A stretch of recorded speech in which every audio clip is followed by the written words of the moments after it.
Liberals कौन थे? जो सभी के राइट्स को प्रोटेक्ट करने की बात करते थे, पार्लियामेंट्री गवर्नमेंट चाहते थे, जुडिशरी हो जो गवर्नमेंट के ऊपर नज़र रखे कि गवर्नमेंट अननेसेसरी काम तो नहीं कर रही है, चेक एंड बैलेंस करने के लिए जुडिशरी की ज़रूरत है। ये डायनेस्टिक रूल को अपोज करते थे, राजा महाराजा के साम्राज्य को अपोज करते थे, बट ये डेमोक्रेट्स नहीं थे। ये इनका ड्रॉबैक है, डेमोक्रेट्स नहीं थे मतलब ये सभी को वोट देने का हक नहीं देना चाहते हैं। ये कहते हैं कि वो व्यक्ति, वो मैन, वुमन भी नहीं, ओनली मैन, और वो मैन में भी वो जो प्रॉपर्टी, मैन ऑफ प्रॉपर्टी, जिनके पास प्रॉपर्टी हो खुद की, they are only allowed to give the vote, women are not allowed to give the vote. समझ गए? रेडिकल्स वो हैं जिनका कहना है कि भैया हमारी जनसंख्या ज़्यादा है तो सरकार हमारी बनेगी, हम मेजोरिटी में तो गवर्नमेंट हमारी बनेगी। लेकिन इनकी अच्छाई है कि औरतों को भी वोट देने का हक देने की बात करते हैं। Property should not be concentrated in few hands. इनका कहना है कि जैसे अपने यहाँ पर क्या हो रहा है, बड़े बड़े बिजनेसमैन हैं, उनके पास माइंस हैं, बड़ी बड़ी फैक्ट्रियाँ हैं, तो प्रॉपर्टी कुछ लोगों के हाथ में ही है। समझ में आ रही है बात? हम जैसे लोग भले ही घर फ्लैट सब हैं, लेकिन करोड़, थाउजेंड्स ऑफ करोड़ की बात करते हैं तो वो कुछ लोगों के हाथ में ही है। जैसे एक बिलेनियर, कोई बिलेनियर है, बिलेनियर मतलब उसके पास कितना पैसा होगा? 1 बिलियन, मतलब अप्रोक्सीमेटली 7,000 करोड़ से ऊपर। 114 के आसपास ही बिलेनियर है भारत में।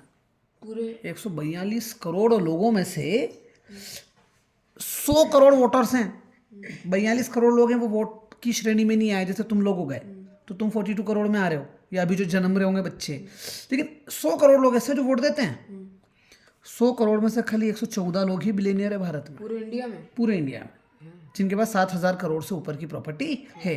तो ये कहना चाहते हैं कि property should not be concentrated in few hand, कुछ लोगों के हाथ में प्रॉपर्टी ना हो। समझ में आई बात? अपने पास 1-2 करोड़ भी नहीं है इसका। समझ में आ रही है बात?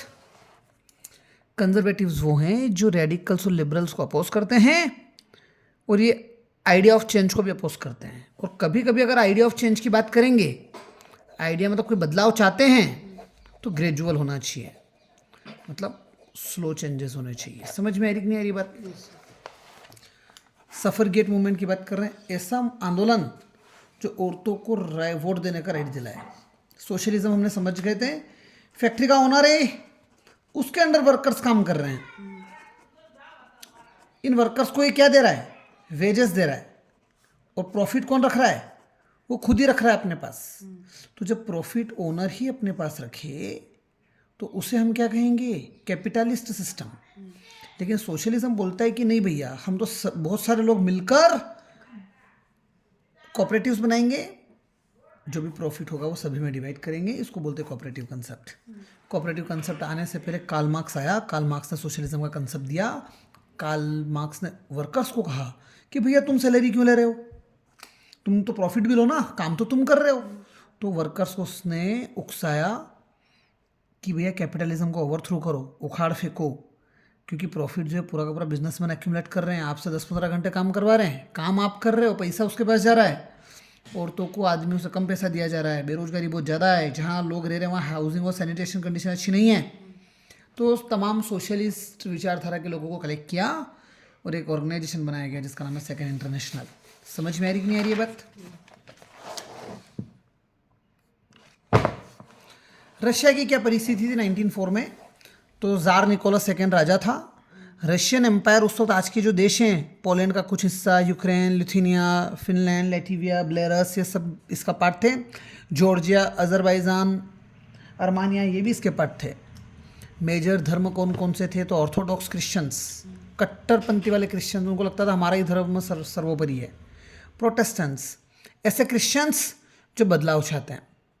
कैथोलिक, जो धार्मिक कार्यों में इन्वॉल्व थे, ऐसे क्रिश्चियंस। बुद्धिस्ट धर्म फॉलो करने वाले और मुस्लिम धर्म फॉलो करने वाले लोग, इन धर्मों के लोग वहाँ थे। 85% लोग किसान ही हैं।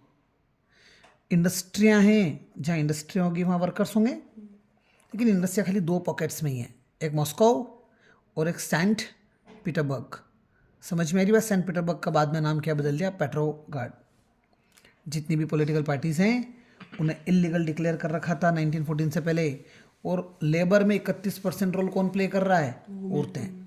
सोशलिज्म जब आया रशिया में, सोशलिज्म समझ गए कि सब कुछ बांटना है, सब कुछ बराबर बांट दिया जाए अपने अपने कंट्रीब्यूशन के अकॉर्डिंग। जबकि कैपिटलिज्म क्या बोलता है कि भाई मेरी फैक्ट्री है तो प्रॉफिट तो मेरे पास ही रखूंगा। तो सोशलिज्म दो विचारधारा के लोग लाना चाहते थे, एक वर्कर्स का ग्रुप है, एक किसानों का ग्रुप है। वर्कर्स का ग्रुप क्या कहला रहा है? Socialist democratic worker party. इस पार्टी का नाम मेंशेविक भी कहलाता है। कब बना? 1898 में। ये पीजेंट्स का सपोर्ट नहीं चाहते थे, जबकि सोशलिस्ट रिवोल्यूशनरी पार्टी पीजेंट्स की पार्टी है, इसे बोल्शेविक भी कह रहे हैं। और ये कह रहे हैं कि सोशलिज्म हम लाएंगे पीजेंट्स, बट हम वर्कर्स को भी साथ लेकर चलेंगे, इनकी भी बात को सुनेंगे। जबकि वो पीजेंट्स को साथ में रखना ही नहीं चाहते थे मेंशेविक वाले। इनका लीडर है व्लादिमीर लेनिन, जो बाद में उभर करके से आया, बाद में देखते हैं। 1905 का रिवॉल्यूशन क्यों हुआ? जार निकोलस राजा था, ऑटोक्रेट था। ऑटोक्रेट था मतलब सारी पावर एक ही व्यक्ति के हाथ में थी। प्राइजेस चीज़ों के बढ़ जाते हैं, वेजेस डिक्लाइन हो जाते हैं। 1,10,000 वर्कर्स सेंट पीटर्सबर्ग में स्ट्राइक करते हैं, अपनी कंडीशंस को इम्प्रूव करने की डिमांड कर रहे हैं वर्कर्स की। इतने घंटे काम मत कराओ, हाइजीनिक कंडीशन करो, रहने की अच्छी उपयुक्त व्यवस्था करो। तो जार जो था उसने पुलिस बुला ली और घुड़सवार बुला लिए सैनिक। घुड़सवार सैनिक मतलब कोसेक। इन्होंने फायरिंग की, 100 लोग मर गए। आंदोलन का काम खिलाया, आंदोलन का नाम खिलाया ब्लडी संडे। ब्लडी संडे में और स्ट्राइकर्स ने ज्वाइन किया, इंजीनियर्स, स्टूडेंट्स, लॉयर्स, डॉक्टर्स। तो जब आंदोलन और बड़ा हुआ तो आंदोलन का नाम खिलाया 1905 रिवॉल्यूशन। इसका कंक्लूजन ये निकला, राजा ने कहा ठीक है भाई साहब, आपकी डिमांड सुनते हैं, आप क्या चाहते हैं? पार्लियामेंट चाहते हैं, चलो बनाओ पार्लियामेंट। पार्लियामेंट बनाई। पार्लियामेंट का रशिया में नाम क्या है? ड्यूमा। अब पार्लियामेंट कानून बनाएगी, उसके हिसाब से राजा वर्क करेगा। ऐसा राजा जो पार्लियामेंट के हिसाब से चले, कॉन्स्टिट्यूशनल मोनार्क क्या कहलाता है? तो आपसे पूछेगा कि 1905 रिवॉल्यूशन के रिजल्ट्स क्या हैं? तो 1905 रिवॉल्यूशन के रिजल्ट्स हैं, जार ने पार्लियामेंट बनाने की परमिशन दी, लेकिन 75 दिन 75 डेज में ही पहली पार्लियामेंट को डिसमिस कर दिया गया, क्योंकि वो जो लोग जीत कर आए थे वो उसकी सोच के नहीं थे। तो राजा बोले यार भैया इनकी ये कानून बनाएंगे और मैं लागू करूँगा क्या? लेकिन नेक्स्ट 3 मंथ में सेकेंड ड्यूमा इलेक्ट की गई, तो वापस से उसको डिसॉल्व कर पा दिया उसने, क्योंकि बोले कि यार मेरी अथॉरिटी को भी क्वेश्चन करे, ऐसा में उसको छोटा महसूस हो रहा था। इस परिस्थिति में तीसरी बार जब इलेक्शन हुए तो उसने इलेक्शन लॉ ही बदल दिए। इलेक्शन लॉ बदले, तीसरी ड्यूमा इलेक्ट की गई। अब जो लोग जीत कर आए हैं सब उसकी विचारधारा क्या है, सब वो कहेगा वैसे कानून बनाएंगे। इसी दरमियान फर्स्ट वर्ल्ड वॉर चालू होता है। उसका रशियन एम्पायर पे क्या इफेक्ट होता है वो पढ़ते हैं। फर्स्ट वर्ल्ड वॉर में रशिया के इफेक्ट्स की बात करते हैं तो 1914 से 1918 तक फर्स्ट वर्ल्ड वॉर होता है। 2 ग्रुप में बटा हुआ है, अलाइड्स जिन्हें एंटेंट भी कहा जाता है। इसमें कंट्रीज कौन कौन सी आ रही है? France, Britain, Russia, Italy, Romania. Central power में कौन कौन आ रहा है? जर्मनी, ऑस्ट्रिया और टर्की। सेंट पीटर्सबर्ग का नाम बदल के पेट्रोग्राड रख दिया जाता है। क्यों? क्योंकि ये जर्मन नाम है। रशिया और जर्मनी अगेंस्ट हैं। रशियंस नहीं चाहते थे कि जर्मनी का कोई नाम हमारे देश में रहे, तो अपने ही शहर का नाम उन्होंने बदल दिया क्योंकि वो जर्मन नेम था। रशिया युद्ध भूमि में लड़ रहा है 2 फ्रंट पर, ईस्ट फ्रंट, वेस्ट फ्रंट। इस फ्रंट पर तो भैया खुले मैदान में लड़ रहे हैं, तो सैनिकों की ज़्यादा मौत हो रही है, तो लार्ज कैजुअलिटी फेस करनी पड़ी है। जबकि वेस्ट फ्रंट में आप देखो तो ट्रेंचेस में फाइट हो रही है। फाइट कहाँ पर हो रही है? ट्रेंचेस में। ट्रेंचेस में सैनिक है, वो एक गोली मारेगा तो बहुतों को निपटा सकता है। यहाँ से अकेला व्यक्ति बहुत सैनिकों को एक साथ निपटा रहा है सामने वाली पार्टी के। परंतु रशिया की डिफीट हो जाती है। रशिया की डिफीट हो जाती है तो ये रशियन आर्मी जब घर जा रही है, ये तो युद्ध मैदान है, बैटलफील्ड है, घर जा रही है तो यहाँ पर लोगों की खेती बाड़ियाँ होगी, बिल्डिंग्स होगी, उन सबको तबाह कर दिया। तबाह कर दिया तो इनके लोग भी पीछे पीछे भागे, साथ साथ इनके पीछे। ठीक है। सो रशियन आर्मी डिफीट हुई तो डिमोरलाइज हुई, मनोबल कमज़ोर हुआ तो आसपास के इलाकों में बिल्डिंगें, क्रॉप वगैरह सबको डिस्ट्रॉय कर दिया। 3 मिलियन रिफ्यूजी रशिया में एंटर हो गए। 3 मिलियन रिफ्यूजी रशिया में एंटर हो गए। जर्मन ब्लॉक्ड बाल्टिक सी, मैंने बताया था मैप में बाल्टिक सी थी, बाल्टिक सी ब्लॉक कर दी जर्मनी ने ताकि रशिया तक सप्लाई ना पहुंच पाए। समझ में आ गई बात? फूड ग्रेन्स भेजे गए आर्मी को, जिसकी वजह से उसकी प्राइजेस बढ़ गई। फेब्रुअरी रिवॉल्यूशन 1917 का साल है। फेब्रुअरी रिवॉल्यूशन क्या? अभी आर्मी की परिस्थिति देख ली आपने, युद्ध हुआ, आर्मी डिमोरलाइज हो गई। रशिया में कितने रिफ्यूजी आ गए? 3 मिलियन रिफ्यूजी। इस परिस्थिति में ऑब्वियस बात है ज़्यादा जनसंख्या हो गई, खाना वाना जो है वो आर्मी के लिए भेजा जा रहा है, तो नॉर्मल लोगों के लिए खाना महंगा, शॉर्टेज भी हो जाएगा, खाने की शॉर्टेज भी हो जाएगी, खाना महंगा भी हो जाएगा। फूड शॉर्टेज हो गया। जार चाहता था ड्यूमा डिसॉल्व कर दूं, फिर से मूड बना उसका चौथी बार डिसॉल्व करने का, पार्लियामेंटेरियन ने अपोज किया। भाई क्या है, बार बार का मजाक कर रखा है तुमने, जब देखो तब पार्लियामेंट डिसॉल्व कर देते हो। वर्कर्स ने फिर से स्ट्राइक करी, प्राइसेस बढ़ गए थे इसलिए। आर्मी ने इस बार क्या किया, स्ट्राइक को सपोर्ट किया। जबकि ब्लडी संडे वाले इंसिडेंट में आर्मी ने गोलियां चलाई थी वर्कर्स पे, यहाँ पर आर्मी सपोर्ट कर रही है स्ट्राइकर्स को। समझ में आई बात? Army refuse to fire, army ने कहा मैं फायरिंग और हम फायरिंग नहीं करेंगे। तो आर्मी के लीडर्स और वर्कर्स दोनों ने मिलकर, इनके रिप्रेजेंटेटिव सिलेक्ट हो गए, तो एक संस्था बनी जिसका नाम है सोवियत काउंसिल, एक संघ बना। समझ में आई बात? कौन से शहर में बना? पेट्रोगार्ड में बनाते से पेट्रोगार्ड, ठीक है, पेट्रोगार्ड सोवियत कहलाता है। रिजल्ट क्या निकला? अब तो आर्मी भी राजा के साथ नहीं है, तो राजा को क्या करना पड़ा? एब्डिकेट, गद्दी छोड़ दी। सोवियत लीडर मतलब वर्कर्स और आर्मी वाले और पार्लियामेंट वाले, दो ग्रुप चल रहे हैं, पार्लियामेंट और सोवियत मतलब वर्कर प्लस आर्मी, सोवियत मतलब वर्कर प्लस आर्मी के लोग, और पार्लियामेंट मतलब जो इलेक्ट होके आए थे वो लोग। सोवियत वाले मतलब वर्कर प्लस आर्मी, और ड्यूमा मतलब पार्लियामेंट वाले लोग। इन्होंने मिलकर सरकार बनाई। फेब्रुअरी रिवॉल्यूशन का कंक्लूजन क्या निकलता है? जार एब्डिकेट करता है, प्रोविजनल गवर्नमेंट बनती है, ठीक है, मोनार्की एंड हो जाती है। आप क्या क्या लिखेंगे? अगर आपसे खाली रिजल्ट पूछे फेब्रुअरी रिवॉल्यूशन का, तो राजा गद्दी छोड़ता है, आर्मी स्ट्राइकर्स को सपोर्ट करती है, तो आर्मी और वर्कर्स के लोग सोवियत काउंसिल बनाते हैं, या काउंसिल बनाते हैं, जिसको पेट्रोग्रेड काउंसिल या पेट्रोग्रेड सोवियत कहा जाता है। सोवियत लीडर और ड्यूमा लीडर दोनों मिलकर सरकार बनाते हैं जिसका नाम है प्रोविजनल गवर्नमेंट। इसी को फेब्रुअरी रिवॉल्यूशन कहा जाता है। मोनार्की एंड हो गई थी। जबकि 1905 में मोनार्की ऑटोक्रेसी से क्या हो गई थी? Constitutional monarch. 1905 का रिजल्ट अगर आप लिखोगे तो ऑटोक्रेसी से राजा कैसा हो गया था? Constitutional monarch.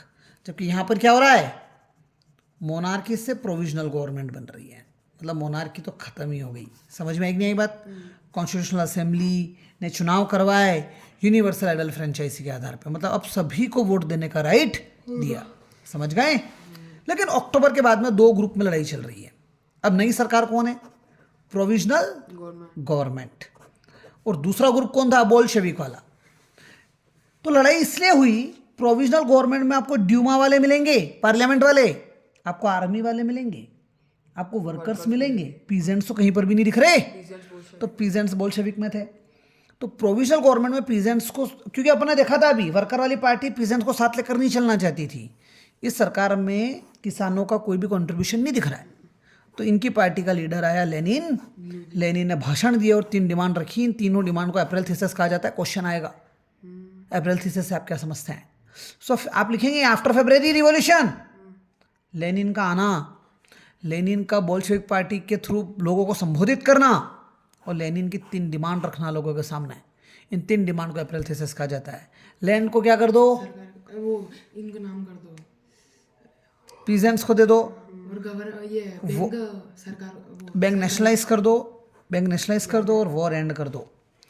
तो प्रोविजनल गवर्नमेंट को लगा कि भैया हमारा इन्फ्लुएंस रिड्यूस होता जा रहा है। प्रोविजनल गवर्नमेंट ने बोल्शेविक लीडर्स की एक्टिविटीज को सप्रेस करना, दबाने का कार्यक्रम चालू किया। इसी काम की वजह से दोनों में कॉन्फ्लिक्ट बढ़ा, विवाद बढ़ा। किस में? बोल्शेविक में और प्रोविजनल गवर्नमेंट में। तो अक्टूबर रिवॉल्यूशन, फेब्रुअरी रिवॉल्यूशन राजा और वर्कर्स के बीच का था। आर्मी वालों ने वर्कर्स का सपोर्ट किया, मोनार्की खत्म हो जाती है। अक्टूबर रिवॉल्यूशन चालू प्रोविजनल गवर्नमेंट और बोल्शेविक के बीच में हुआ। प्रोविजनल गवर्नमेंट ने क्या किया? ट्रूप्स बुलाए, आर्मी बुलाई। जो लोग लॉयल थे ना, उन्होंने, इन दोनों के बीच में युद्ध चल रहा है। बोल्शेविक वालों के न्यूज़पेपर, बिल्डिंग्स, ऑफिसेस सीज कर लिए, कब्जे में ले लिए। तो बोल्शेविक वाले भी भली पार्टी थी, लेकिन उनकी खुद की भी तो आर्मी है, जैसे बीजेपी के सपोर्ट करती है आरएसएस। मिलिट्री रिवॉल्यूशनरी कमेटी कहा जाता है इसे। क्या कहा जाता है? Military revolutionary committee. Military revolutionary committee ने, जो बोल्शेविक वाले थे, उन्होंने गवर्नमेंट के मिनिस्टरों को अरेस्ट कर लिया। भाई तुम हमारी बिल्डिंगें कब्जे में लोगे, सीज करोगे। उन्होंने सरकार के मंत्रियों को ही कब्जे में ले लिया। बोल्शेविक की सरकार बन गई मॉस्को और पेट्रोग्राड में। समझ गए आप मेरी बात? सो अक्टूबर रिवॉल्यूशन कंप्लीट हो गया। क्लियर? अब आगे की कहानी चालू करते हैं यहाँ से।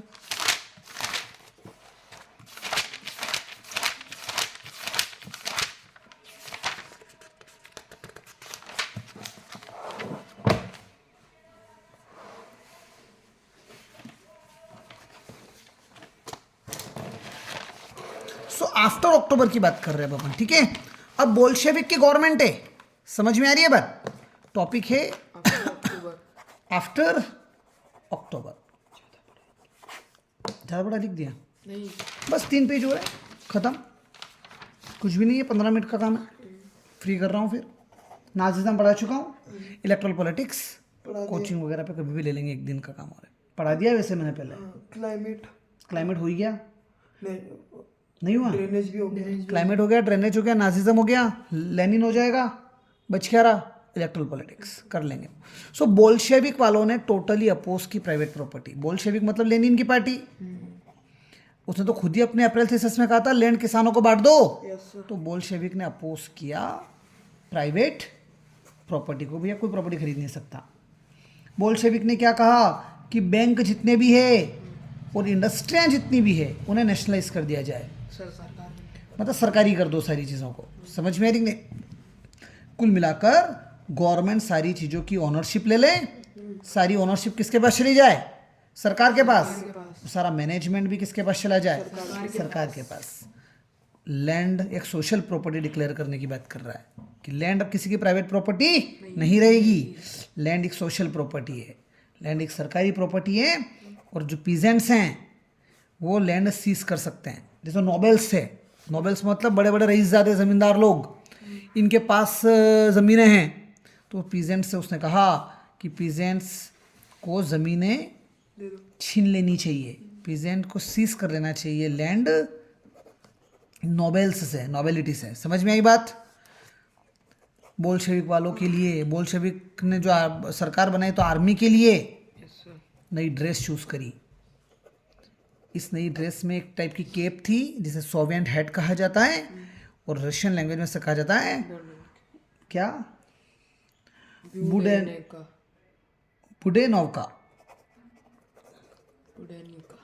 बुडेनोवका सोवियत हैट हो गया और बोल्शेविक पार्टी का नाम बदल के रखा गया। बोल्शेविक पार्टी से पार्टी का नाम हो गया रशियन कम्युनिस्ट पार्टी। मतलब आफ्टर अक्टूबर बोल्शेविक की गवर्नमेंट 2 जगह आई थी, मॉस्को एंड पेट्रोग्राड। वहाँ पर उसने प्राइवेट प्रॉपर्टी को अपोज किया, बैंक और इंडस्ट्री को नेशनलाइज करवाने की बात करी, गवर्नमेंट से कहा किया भैया गवर्नमेंट सारी लैंड और ओनरशिप लेगी और मैनेजमेंट लेगी, लैंड को सोशल प्रॉपर्टी डिक्लेयर कर दिया। पीजेंट्स से कहा कि आप नोबेल्स की ज़मीन को क्या करो, छीन लो, नोबेल्स की ज़मीन को छीन लो। समझ में आ रही है बात? आर्मी की नई ड्रेस सेट की गई और बोल्शेविक पार्टी का नाम क्या रखा गया, रशियन कम्युनिस्ट पार्टी। समझ में आ रही है बात? नवंबर 1917 की बात है, नवंबर 1970 में बोल्शेविक ने इलेक्शन करवाए कॉन्स्टिट्यूशन असेंबली के लिए, लेकिन मेजोरिटी नहीं मिली। बोल्शेविक ने इलेक्शन करवाए, मेजोरिटी नहीं मिली। जैसे अरविंद केजरीवाल की सरकार है दिल्ली में फॉर एग्जांपल, 10 साल से वो बढ़िया काम कर रहा होगा नहीं कर रहा होगा ईश्वर जाने, लेकिन वो अपनी जो बातें करते हैं वो बोलते हैं कि भैया बहुत बढ़िया काम किया। तो अब वो चुनाव हो रहे हैं और उसको भरोसा है कि वो जीत जाएगा, लेकिन उसको उसके काम अच्छे होने के बावजूद भी उसको मेजोरिटी ना मिले या उसके काम लोगों की नज़र में गलत हो। समझ में आ रही कि नहीं आ रही बात? सो इलेक्शन करवाए और बोल्शेविक वालों को लगा कि हमारी सरकार है, देखो हम इलेक्शन करवा रहे हैं, हम लोगों को खुश कर रहे हैं, लोगों को लग रहा है कि इलेक्शन हो रहे हैं, लेकिन फिर भी इनको मेजोरिटी नहीं मिली। मेजोरिटी नहीं मिली तो जनवरी 1918 में असेंबली जो जीत कर आई थी, कॉन्स्टिट्यूशन असेंबली में बोल्शेविक के तो मेंबर ही नहीं है, सरकार बोल्शेविक की है। देखो सरकार अलग होती है, पार्लियामेंट अलग होती है, लॉ बनाने वाले अलग होते हैं, लॉ लागू करने वाले अलग होते हैं। सरकार बोल्शेविक का है, गवर्नमेंट, लेकिन इलेक्शन करवाने से ड्यूमा में जो लोग थे उसमें बोल्शेविक को मेजोरिटी नहीं मिली, मतलब लोग कम है इनके। तो ड्यूमा वाले लोगों ने क्या किया, असेंबली को बोल्शेविक के मेजर्स को रिजेक्ट कर दिया। बोल्शेविक मतलब लेनिन के मेजर्स को क्या किया, रिजेक्ट किया। तो ये बात अच्छी नहीं लगी लेनिन को, तो लेनिन ने क्या किया, असेंबली को डिसमिस कर दिया। जैसे राजा ने ड्यूमा डिसमिस करी कि नहीं करी 2 बार, ऐसे लेनिन ने भी क्या किया, ड्यूमा को या असेंबली को डिसमिस कर दिया। समझ में आ रही कि नहीं आ रही बात? और बोल्शेविक वालों ने 1 पार्टी स्टेट बना लिया। 1 पार्टी स्टेट बनाया तो अब सारी पार्टियों को इलीगल डिक्लेयर कर दिया। उन्होंने कह दिया अब हमारी पार्टी इलेक्शन में पार्टिसिपेट करेगी।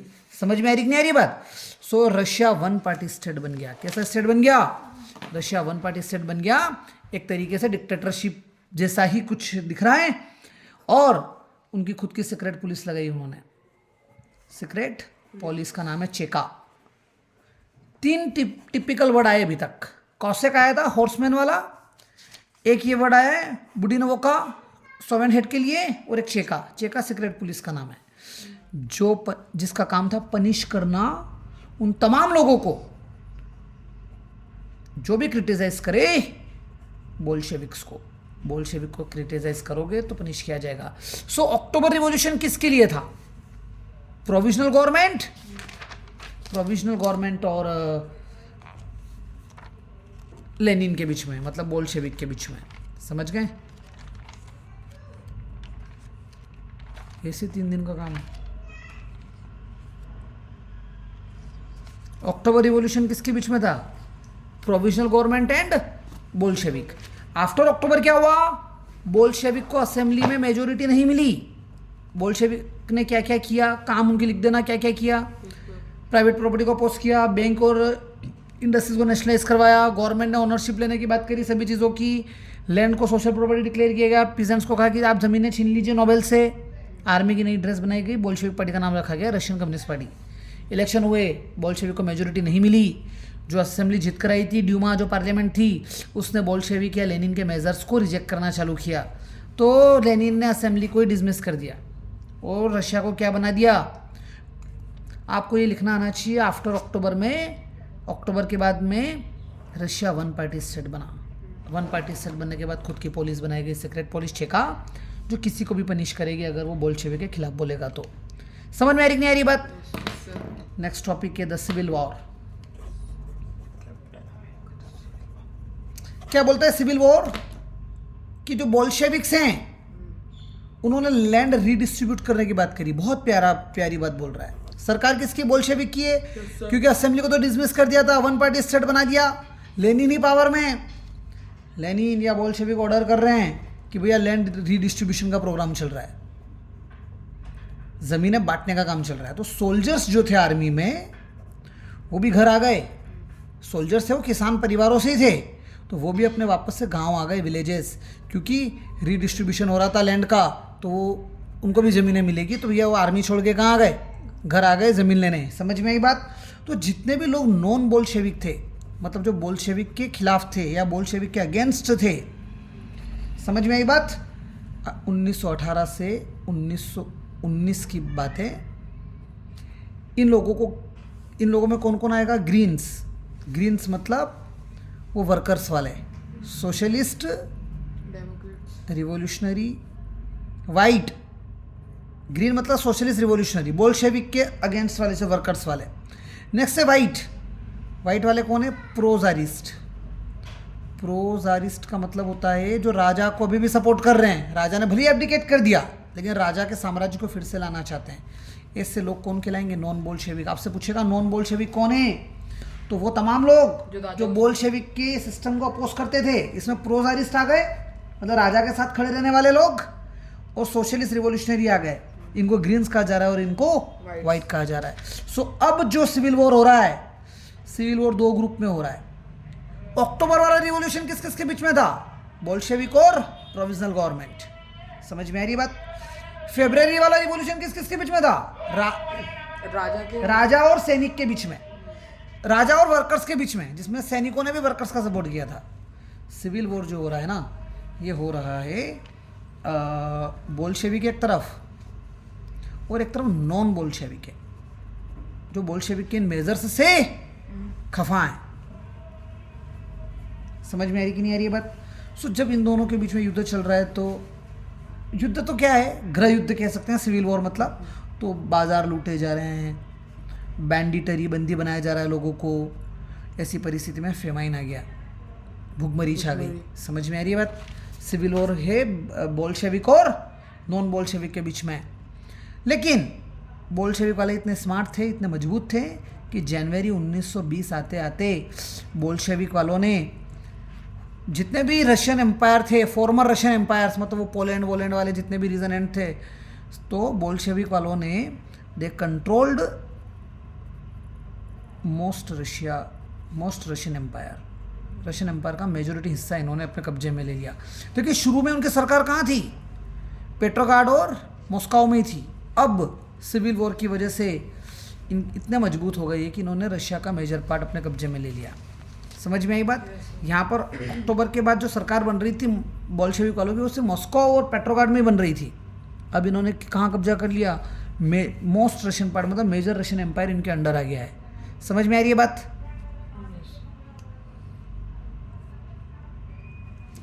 इस समय पर 1922 में यूएसएसआर की स्थापना होती है और यूएसएसआर डिसमेंटल होता है 1991 में, आज से अप्रोक्सीमेटली 33 ईयर अगो। तो यूएसएसआर 1922, ये क्या रहेगा? 1922। और डिसमेंटल कब होता है? यूएसएसआर क्या है? United Soviet socialist Republic. United Soviet socialist Republic ये ग्रुप है।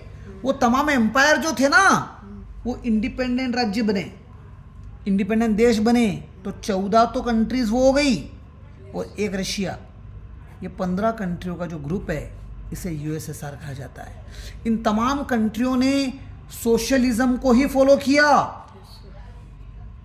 1991 तक, 1991 तक। लेकिन फाइनली ये 14 कंट्री इंडिपेंडेंट हो गई और रशिया एक इंडिपेंडेंट कंट्री बना। समझ में आ रही है बात? सब अलग अलग हो गए, वरना यूएसएसआर ग्रुप की तरह चलता था 1991 तक। समझ में आ रही है बात मैं क्या बोल रहा हूँ आपको?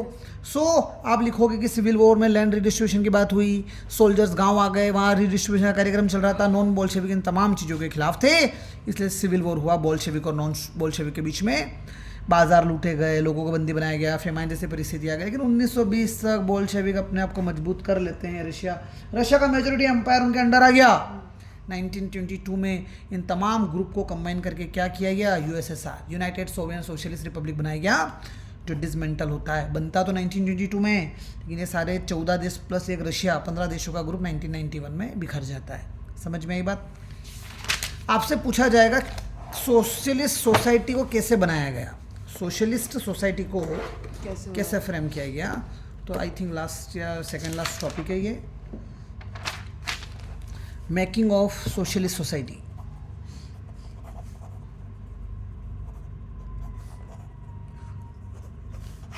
सोशलिस्ट सोसाइटी कैसे बनाई गई? तो इंडस्ट्रीज और बैंक को नेशनलाइज कर दिया गया, ये पॉइंट हम लिख चुके हैं। लैंड को क्या किया गया? रीडिस्ट्रीब्यूट कर दिया गया था किसानों में। समझ में आई बात? एक बड़ी नई चीज़ लिख रहा हूँ मैं यहाँ पे, जो अभी तक नहीं लिखी। सेंट्रलाइज्ड प्लानिंग की गई। हमारे भारत में भी सेंट्रलाइज प्लानिंग की थी। मैंने बताया था भारत आज़ाद हुआ था तो हमारे यहाँ जो पॉलिटिशियंस है, कॉन्स्टिट्यूशन असेंबली वाले, वो बोल रहे हैं कि कैसा सिस्टम अपनाएं, कैपिटलिस्ट अपनाएं कि सोशलिस्ट वाला अपनाएं। तो भैया भारत के लीडर्स ने सोचा कि दोनों अपना लो, मिक्स कर दो। तो हमारी इकोनॉमी कैसी कहलाती है? Mix economy. मिक्स इकोनॉमी हम यूएसए जैसे कंसेप्ट भी फॉलो करते हैं और हम यूएसएसआर जैसे कंसेप्ट भी फॉलो करते हैं। ये जो कंसेप्ट है सेंट्रलाइज प्लानिंग, ये दोनों मिक्स है। ये नहीं, सेंट्रलाइज प्लानिंग यूएसएसआर का कंसेप्ट है, सोशलिस्ट का कंसेप्ट है। ये हमारे भारत में भी लागू होता है। कैसे होता है मैं बता रहा हूँ। सेंट्रलाइज प्लानिंग मतलब 5 साल 5 ईयर प्लान्स कहलाते हैं। मतलब 2012 में हमारे यहाँ 12th प्लान चालू हुआ। कौन सा प्लान चालू हुआ? 12वां प्लान। 1951 में पहला प्लान आया था, फर्स्ट प्लान, भारत की बात कर रहा हूँ मैं। 12वां प्लान चालू हुआ, ख़त्म कब होना था इसको? 2017 में ख़त्म होकर 13वां प्लान चालू करना था। लेकिन अब इसमें क्या होता है? 2012 में प्लान बना, 17 तक चलना था। प्लान में टारगेट्स रख दिए कि भैया इतने रोड बनाने हैं, इतने डैम बनाने हैं, समझ में, इतने गरीबों के घर बनाने हैं। ऐसी योजना बनाई गई, प्लान बनाया जाता है कि हम ये काम करेंगे आने वाले 5 सालों में। नरेंद्र मोदी की गवर्नमेंट आती है 2014 में, 2015 तक ये प्लान चलता है। चलना तो 17 तक था, 2015 तक ये प्लान चलाया जाता है। 15 के बाद में नरेंद्र मोदी गवर्नमेंट इसको 15 ईयर प्लान में कन्वर्ट कर देते हैं। 15 ईयर प्लान, जो कि 2015 से कब तक चलेगा? 2030 तक चलेगा। तो सेंट्रलाइज प्लानिंग का मतलब होता है कि सरकार जो है वो प्लान करेगी, जैसे 5 ईयर प्लान है तो नेक्स्ट 5 ईयर में क्या किया जाए, ठीक है। और गवर्नमेंट फिक्स करेगी, गवर्नमेंट फिक्स करेगी प्राइजेस चीज़ों के प्राइजेस कौन फिक्स करेगा? सुनना मेरी बात। कैसे? राशन की दुकान पे जा रहे हो तो चावल किस भाव पे मिलेगा, गेहूं किस भाव पे मिलेगा, ये सरकार चूज करती है कि 3 रुपये के जी चावल है, 2 रुपये के जी राइस है, केरोसिन फलाना रुपये के जी है। बात समझ में आ रही कि नहीं आ रही है? जब सरकार किसी चीज़ के प्राइस डिसाइड करती है, सोशलिस्ट सिस्टम। कैसा सिस्टम? लेकिन आप किसी शॉप पे जाते हैं, मॉल में जाते हैं, वहाँ मैगी ले रहे हो, मैगी की प्राइस उस कंपनी के ऑनर ने बनाई लिखी है जिसने बनाया था। ये कैपिटलिस्ट सिस्टम हो गया। समझ में आ रही कि नहीं आ रही है बात? कहाँ निकले रहे, क्या निकले रहे? तो सोशलिस्ट सिस्टम आया, इंडस्ट्रीज और बैंक को नेशनलाइज किया गया, लैंड रिडिस्ट्रीब्यूट की गई, सेंट्रलाइज प्लानिंग आई, गवर्नमेंट ने प्राइसेस फिक्स किया। इन तमाम चीज़ों के फायदे ये हो कि इंडस्ट्रियल प्रोडक्शन बढ़ा, इंक्रीज हुआ। 1929 से 1933 की बात करें तो इस समय में यूएसएसआर या रशिया का जो रशियन एम्पायर था पूरा, वो जो 14 कंट्री प्लस रशिया, वहाँ कोल, स्टील, आयरन, ऑयल, इन सब का प्रोडक्शन बढ़ा। हाउएवर खामियां भी थी। खामियां ये थी, वर्कर्स के लिए ही आंदोलन था और लाइफ वर्कर्स की हार्ड हो गई, क्योंकि अब उनको कम सैलरी में ज़्यादा काम करवाया जा रहा है। अभी भी इनकी स्थिति पुअर वर्किंग कंडीशन ही है, क्योंकि बोल्शेविक वाले वर्कर्स को साथ लेकर चलना चाहते थे, लेकिन ज़्यादा मात्रा में कौन थे? किसान लोग थे। तो सोशलिज्म तो किसानों के फेवर में गया, तो भुगतना किसे पड़ा? वर्कर्स को। और वर्कर्स की विचारधारा भी सही नहीं थी। कार्ल मार्क्स जो आया था वो वर्कर्स के लिए ही कंसेप्ट लेकर आया था, और वर्कर्स वाले कौन थे? Socialist revolutionary worker party. वो पीजेंट्स को, मेनशेविक वाले, वो पीजेंट्स को साथ लेकर ही नहीं चलना चाहते थे, तो खुद ही टूटे टूटे रहे, अकेले अकेले रहे। आखिरकार ये अपनी परिस्थितियों को नहीं सुधार पाए, इनकी लाइफ हार्ड रही, इनको आज भी पुअर वर्किंग कंडीशन फेस करना पड़ा, मतलब जिस समय की हम बात कर रहे हैं। ठीक है। फैक्ट्री में वर्कर्स और peasants, factory workers and peasants can enter university, ये अच्छी बात है। ये तो हाउएवर में तो खामी लिख दी अपन ने। 7वां पॉइंट बोल रहा है कि यूनिवर्सिटीज़ जो थी, कॉलेजेस वगैरह में वर्कर्स और पीजेंट्स को एडमिशन मिलने लग गए थे, मतलब ये भी पढ़ लिख सकते थे। नेक्स्ट है क्रेचेस फैसिलिटी बनाई गई।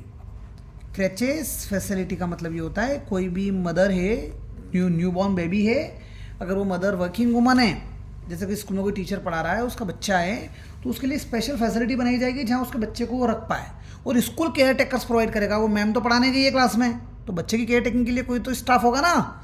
ऐसे फैसिलिटी को बोलते हैं क्रेचेस फैसिलिटी। समझ गए? Cheap public health care provide किया गया। पब्लिक हेल्थ मतलब सरकारी अस्पताल बनाए गए। अब हमारे भारत में जितने भी प्राइवेट स्कूल्स हैं, प्राइवेट हॉस्पिटल्स हैं, प्राइवेट इंडस्ट्रियाँ हैं, ये कैपिटलिस्ट का एग्जाम्पल है। हमारे भारत में जितने भी सरकारी स्कूल हैं, सरकारी हॉस्पिटल्स हैं, सरकारी इंडस्ट्रियाँ हैं, ये सोशलिस्ट का एग्जाम्पल है। समझ में आई कि नहीं आई बात? So cheap public health facility provide की गई। ये सारी चीज़ें हुई लेनिन। अब लेनिन चला जाता है तो एक नया व्यक्ति आता है, स्टालिन।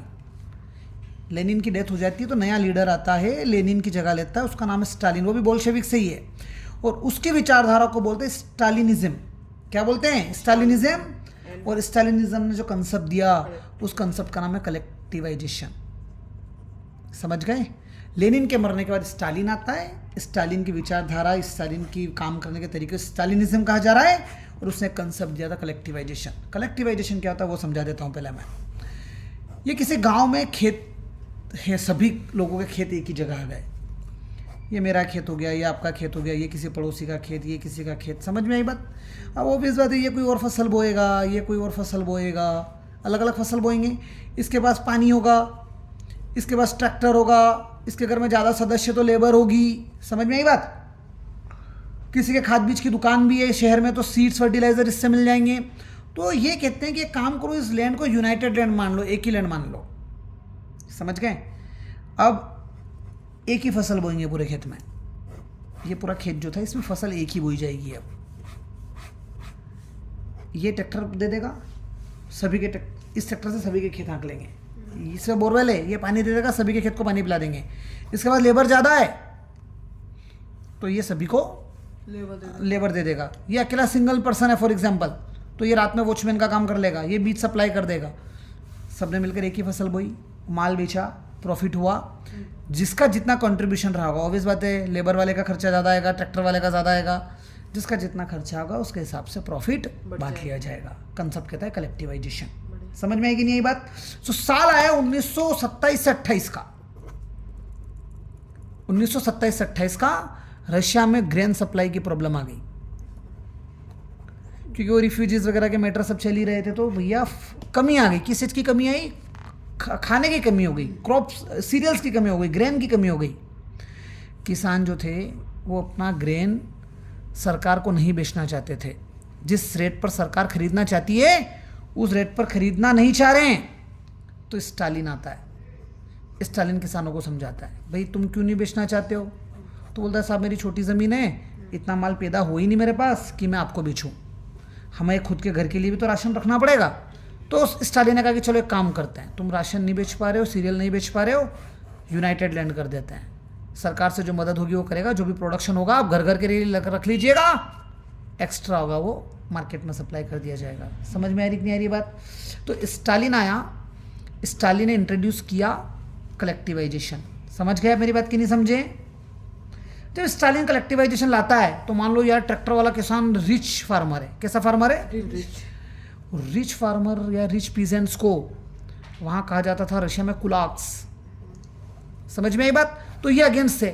ट्रैक्टर वाला बोल रहा है मेरे पास ट्रैक्टर है, पानी है, मैं तो खुद ही कर लूंगा मेरे घर की खेती, मैं क्यों इन सबके साथ मिक्स हूं? नहीं समझ में आ रही बात? तो स्टालिन का सोचना था कि जो ग्रेन जो जो जो खाना पानी है, भोजन है, इसकी जो सप्लाई की दिक्कत आ रही है, ये मार्केट तक नहीं पहुंच पा रहा, क्योंकि जो कुलाक्स हैं ये होर्डिंग करके रख लेते हैं, ये माल इकट्ठा करके अपने पास रख देते हैं, मार्केट तक आने नहीं देते। जैसे कभी कभी हमारे यहाँ प्याज की बहुत ज़्यादा रेटें बढ़ जाती है, क्योंकि वेयर हाउसेस में या जो बिचौलिए होते हैं मंडी वाले, ये वेयर हाउसेस में माल भर भर के रख लेते हैं, मार्केट तक आने नहीं देते हैं। जब प्राइसेस बढ़ती है तब मार्केट में आता है माल। समझ में आ रही है बात? तो महंगे में बिकता है, फिर उनको फायदा होता है। तो कुलाक्स मतलब रिच फार्मर्स। स्टालिन कह रहा है कि रिच फार्मर माल अपने गोडाउनों में भर के रख रहे हैं। समझ में आ रही है बात? जो कि एक इशू है, इसलिए इसने डिसीजन लिया कि कलेक्टिवाइजेशन कर लेते हैं। तो क्या होते हैं कलेक्टिव फार्म? 1929 में जो बोल्शेविक पार्टी थी उन्होंने सभी पीजेंट्स को कहा कि आओ और एक साथ मिलकर खेती करो। कलेक्टिव फार्म्स मतलब सारे खेत को कॉमन कर दिया गया। खेत आपका आप ही के पास है, लेकिन फसल कॉमन बोएंगे, सरकार हेल्प करेगी। ऐसे कलेक्टिवाइजेशन खेतों को कहा जाता है कोलकोज। क्या कहा जा रहा है? कलेक्टिव फार्म्स को कोलकोज कहा जा रहा है। रिच फार्मर को कुलाक्स। 5 टर्म हो गई अब तक। कोसेक, चेका, बुडेनोवोका जो हेड था, सोवेंट हेड, कोलकाज कलेक्टिव फार्म्स, और क्या है? कुलाक्स रिच पीजेंट्स। ठीक है, कुल मिला के बहुत सारी जो लैंड हैं, बल्क ऑफ लैंड, इकट्ठी लैंड में इकट्ठे इक्विपमेंट्स ट्रांसफ़र किए सरकार ने, और जो भी यहाँ पे प्रॉफिट होगा वो सभी किसानों में शेयर कर दिया जाएगा।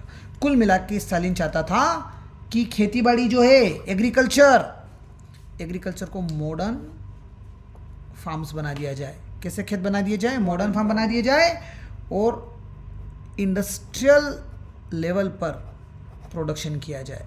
नहीं समझ में आई बात? मतलब इंडस्ट्रीज़ में जैसे मुनाफा होता है, ऐसा किसानों के लिए मुनाफा किया जाए। इसका नेगेटिव इफेक्ट ये हुआ कि कुलाक्स की लैंड ले ली गई। कुलाक्स को एलिमिनेट कर दिया गया, लैंड टेकन अवे। नहीं समझ में आई बात? जब कुलाक्स की लैंड ले ली जाएगी तो भैया ये इनको दुख होगा कि नहीं होगा? तो इन्होंने कहा यार हमारी ज़मीनें ही सरकार ले लेगी, हमारे पशु जो हैं कैटल्स वो भी सरकार ले लेंगे। तो इन्होंने क्या किया? इन्होंने कैटल्स को मारना चालू किया, लाइव स्टॉक्स को। बोले जब हमारे पास नहीं रहेगा तो किसी को देना ही नहीं। 1929 से 1931 में number of cattles fell by 1/3। 100 cattle से तो 33 कैटल ही बची। इतने कैटल्स इन्होंने मार दिए कुलाक्स में। रिच पीजेंट्स की ज़मीनें ले ली जा रही है ताकि सरकार डिसाइड करेगी कि खेतीबाड़ी कैसे की जाए, क्योंकि कलेक्टिव फार्म्स की बात हो रही है। तो अब उनकी ज़मीनें जब ले ली जाएगी तो स्टालिन लेके आया था कलेक्टिवाइजेशन का कंसेप्ट। और इसका सबसे बड़ा ड्रॉबैक क्या है? इनरेक्ड पीजेंट्स, मतलब गुस्से में जो पीजेंट्स है वो भी कौन से वाले? कुलाक्स, रिच पीजेंट्स। उन्होंने डिस्ट्रॉय कर दिया अपने लाइव स्टॉक। 1929 से 31 तक केटल्स की संख्या कितनी कम हो गई? 1/3 हो गई। दोज हु रेजिस्टर्स कलेक्टिवाइजेशन, जिन भी किसानों ने कलेक्टिवाइजेशन के कार्यक्रम को रजिस्ट किया उन्हें पनिश किया गया, बहुत सारों को डिपोर्ट कर दिया गया, एक्साइल कर दिया गया, देश निकाला दे दिया। In spite of collectivisation, Stalin collectivisation लेकर आया, फिर भी प्रोडक्शन इमीडिएटली इंक्रीज नहीं हुआ। कहाँ का प्रोडक्शन? खेतीबाड़ी का। लार्ज नंबर ऑफ पीजेंट्स, ऐसे किसान जिन्होंने अपोज किया स्टालिन को, उन्हें कन्फेस करवाया गया, जिन्होंने भी स्टालिन को वो किया गया, अपोज किया, उनको टॉर्चर कर करके कन्फेस करवाया गया और एग्जीक्यूट कर दिया, सजाएं सुना दी गई। समझ में आ रही कि नहीं आ रही बात? यहाँ पर एक चैप्टर खत्म होता है। सर यूएसएसआर के बनने की कथा थी यहाँ, यूएसएसआर के टूटने की कथा नहीं है। यूएसएसआर कब टूटता है? 1991 में टूटता है। रशियन रिवॉल्यूशन का ग्लोबल इन्फ्लुएंस क्या हुआ? तो रशिया में सोशलिज्म आया, रशिया में लेनिन ने अपनी पार्टी का नाम क्या रख दिया था? Russian communist party. Communist party के कंसेप्ट और सोशलिस्ट के कंसेप्ट ब्रिटेन में भी बने, ब्रिटेन में भी कम्युनिस्ट पार्टी बना दी गई। Non Russian from outside USSR, USSR के बाहर मतलब यूनाइटेड सोवियत सोशलिस्ट रिपब्लिक के बाहर जो लोग थे जो सोशलिस्ट विचारधारा के थे यूरोप वगैरह में, वो भी 1920 की कॉन्फ्रेंस में पार्टिसिपेट करते हैं। बोल्शेविक वाले जो थे, लेनिन की पार्टी, उन्होंने एक संस्था बनाया, एक यूनियन बनाया जिसका नाम रखा कम्युनिस्ट इंटरनेशनल। कॉम मतलब कम्युनिस्ट, इंटर्न मतलब इंटरनेशनल, कॉमिंटर्न, जिसका काम था कि तमाम बोल्शेविक पार्टी की विचारधारा को सपोर्ट करने वाले लोगों को एक प्लेटफॉर्म पर लाया जाए और वहाँ विचार विमर्श किया जाए कि भविष्य में सोशलिज्म को कैसे स्प्रेड किया जाए। लेकिन सेकेंड वर्ल्ड वॉर आ जाता है, ठीक है, और USSR had given socialism a global face. जब सेकेंड वर्ल्ड वॉर आता है तो रशिया के कंसेप्ट को ग्लोबल फेस मिलता है। ग्लोबल फेस मिलता है मतलब विश्व में पहचान मिलती है। In the world socialist movement too was recognise that all was not well. तो जब वो विश्व में उसका प्रचार प्रसार होता है, लेकिन एक चीज़ की खामी पता पड़ती है विश्व में सभी लोगों को, बड़े बड़े नेताओं को, कि सोवियत यूनियन में भी सब कुछ सही तो नहीं चल रहा। जैसे कलेक्टिवाइजेशन का कंसेप्ट सही नहीं था, कुलाक्स ने अपने केटल से मार दिए, ऐसा कंसेप्ट लेके आए वो। समझ में आ रही है बात? By the end of the 20th century, 20th century कब खत्म हुई? साल 2000 में। अभी क्या चल रहा है? 2025 चल रहा है। साल 2000 में 20th सेंचुरी खत्म होती है। By the end of 20th century, 1991 की बात कर रहा हूँ, वो एंड ही आ गया ना। 19 इंटरनेशनल रेपुटेशन यूएसएसआर का जो था वो डिक्लाइन होने लगा। By 1991 USSR split. समझ में आई बात? पूरा यूएसएसआर जो था वो स्प्लिट हो गया, वो कंट्रियाँ इंडिपेंडेंट हो गई। सो बस ये देख लीजिएगा सफरगेट मूवमेंट क्या था। रियल वेजेस जेडिस्ट, जेडिस्ट थे मुस्लिम रिफॉर्मर्स। रशियन एम्पायर में जो मुस्लिम धर्म को रिफॉर्म करने वाले लोग थे वो जेडिस्ट हैं। नोमैडिज्म क्या होता है? ऐसे लोग जो एक जगह पर नहीं लेते, घुमक्कड़ लोग होते हैं, जैसे अपने यहाँ देखते हैं भेड़ वेड़ लेकर ऊँट वूट लेकर चला जाते हैं, वो नोमैडिक लोग होते हैं। एक्साइल मतलब किसी को भी अपने देश से बाहर निकालने, देश निकाला दे देना। डिपोर्ट करना मतलब फोर्सफुली रिमूव कर देना अपने देश से। समझ गए? Socialism complete. नाजिज्म, आपको नाजिज्म करवा दिया मैंने तो